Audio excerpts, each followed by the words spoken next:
So you're setting out to make your first feature film and you're wondering, what camera should I shoot it on? Well, I'm here to break it down for you in real simple terms so that way you don't have to break the bank. Hi, Rich here with over 20 years of filmmaking experience, including 2 feature films. I'm here to help motivated filmmakers like yourself who are struggling with the process of shooting their very first feature film, to instead know the simple and achievable process of making your first feature film and finally achieving your dream. So when looking at camera specs and you hear people talking about stuff, it's incredibly overwhelming. Like, what camera should I use? So you're all searching and you're like, what about format? Should I shoot in log? Should I shoot in Vlog 3, Vlog 4, S-Log? What is the better one to shoot at? Should it be able to shoot in low light? Should it have dual native ISO? Should it have rolling shutter or global shutter? Should it shoot in RAW? Should it shoot in ProRes RAW? Should it be 10-bit? Should it be 8-bit? What about 12-bit? Should it be HD, at least HD, 4K, 8K, 12K? Minimum native ISO of 100, minimum ISO of 300? Should it have HDMI out? Should it take HD cards or CFast cards? Shoot on SSD drives? V-mount battery? Sony battery? If that's ever happened to you, make sure you hit the like button so we can all console each other together. But today I'm here to simplify it for you so that way if you watch to the end of the video, you'll have no question of what camera you should use. And the answer is whatever camera you got. Thanks for watching. Just kidding. No, Ryan, look, if you would just let me finish, that was part of a joke. Okay. I didn't know. I'm sorry.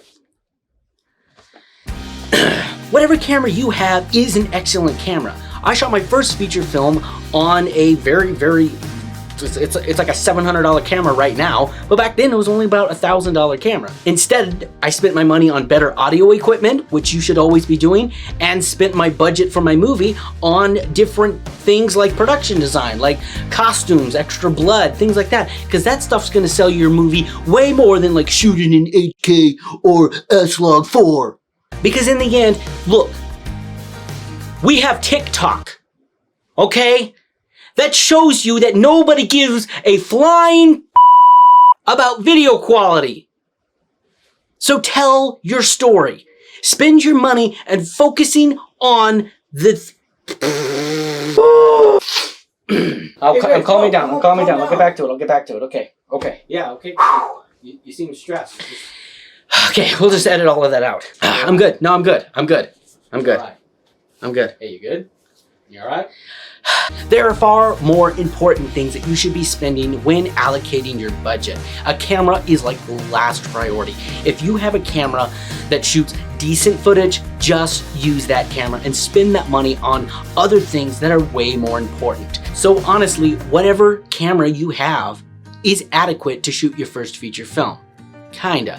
I'm gonna give you 5 things that you need to keep in mind when shooting your feature film, and if it passes all 5, it's good enough, regardless of how old it is or how new it is or anything. So let's jump into it. So tip number 1, does it shoot in at least 1080p?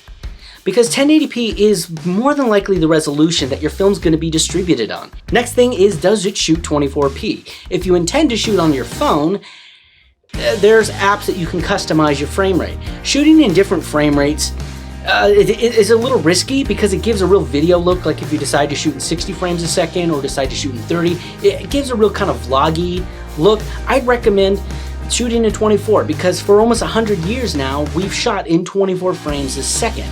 So there's really no need to shoot in another frame rate. I'm gonna go ahead and link a video up here in the card specifically about frame rate. Tip number 3, can it do okay in low light?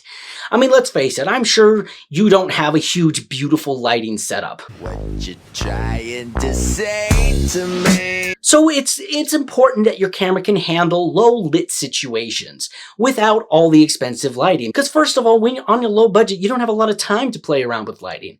So it's better just to have a camera that can capture really good images in lower light situations. So test it out and play around with it. Step number 4, I would definitely say it's incredibly important. We're talking this, tip number 4 is like the first thing you should focus on. Is it easy to operate? How long does it take you to set up the camera?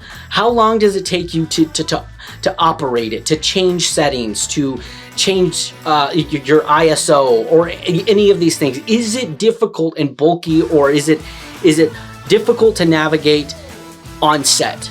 Because if you decide to shoot on your phone and you're spending all your time, look slowly, hold on. What you trying to say? That's not really conducive to a fast moving environment that your low budget feature film is going to require to get made. And that brings us right into tip number 5, which is how easy is it to back up? If you're shooting on an older camera or a camera that uses CFast cards, those can take a while to back up sometime. Certain SD cards that have really slow speeds, that can also really slow you down.